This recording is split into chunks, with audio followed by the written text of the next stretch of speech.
ಶಿವಮೊಗ್ಗದಲ್ಲಿ ನಡೆದ ಹಿಂದೂ ಕಾರ್ಯಕರ್ತ ಹರ್ಷ ಕೊಲೆ ಪ್ರಕರಣವನ್ನು ಖಂಡಿಸಿ ಹಾಗೂ ವಿಧಾನಸಭೆಯ ಅಧಿವೇಶನಕ್ಕೆ ಅಡ್ಡಿ ಉಂಟು ಮಾಡುತ್ತಿರುವ ಕಾಂಗ್ರೆಸ್ ವಿರುದ್ಧ ಉಡುಪಿಯಲ್ಲಿ ಬಿಜೆಪಿ ವತಿಯಿಂದ ಪ್ರತಿಭಟನೆ ನಡೆಸಲಾಯಿತು.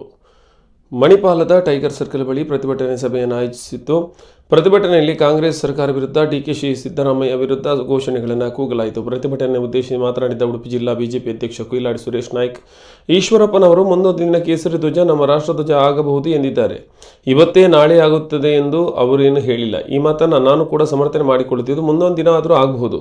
ಈ ವಿಚಾರವನ್ನು ಇಟ್ಟುಕೊಂಡು ಕಾಂಗ್ರೆಸ್ ವಿಧಾನಸಭಾ ಅಧಿವೇಶನಕ್ಕೆ ವಿನಾಕಾರಣ ಅಡ್ಡಿ ಉಂಟು ಮಾಡುತ್ತಿದ್ದು ಹಿಜಾಬ್ ವಿಚಾರವನ್ನು ಮರೆಮಾಚಲು ಕಾಂಗ್ರೆಸ್ ಈ ರೀತಿಯಾಗಿ ವರ್ತಿಸುತ್ತಿದೆ ಎಂದು ಆರೋಪಿಸಿದರು.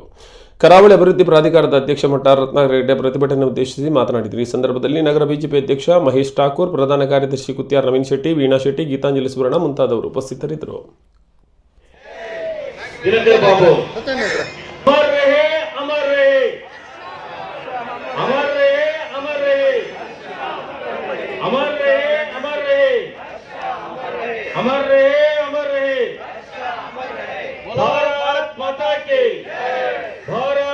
ಸುಳ್ಳಿನ ಸರದಾರ ಡಿಕೆ ಶಿವಕುಮಾರ್ಗೆ ಧಿಕ್ಕಾರ ಧಿಕ್ಕಾರ. ಸುಳ್ಳಿನ ಸರದಾರ ಡಿಕೆ ಶಿವಕುಮಾರ್ಗೆ 100 ವರ್ಷದ ಮೊದಲು ಭಾರತದ ರಾಷ್ಟ್ರಧ್ವಜ ಹೇಗಿರ್ಬೇಕಂತ ಯಾರಿಗೂ ಗೊತ್ತಿರಲಿಲ್ಲ.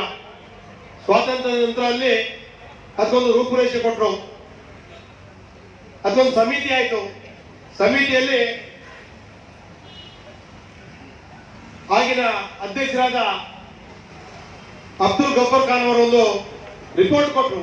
ಆಗ ಅವರು ಕೊಟ್ಟದ್ದು ಭಗವತ್ ಧ್ವಜವನ್ನೇ ಕೊಟ್ಟದ್ದು. ಇದು ಕಾಂಗ್ರೆಸ್ಗೆ ಗೊತ್ತಿರಬೇಕು.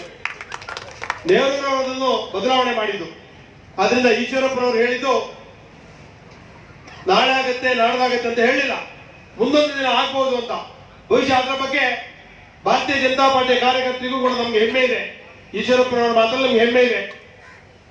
ನಾವು ರಾಷ್ಟ್ರಧ್ವಜದ ವಿರೋಧಿಗಳು ಅಥವಾ ರಾಷ್ಟ್ರಧ್ವಜದ ಬಗ್ಗೆ ನಮಗೆ ಅವಮಾನ ಮಾಡಿದ್ದೇವೆ ಅನ್ನೋದಿಲ್ಲ.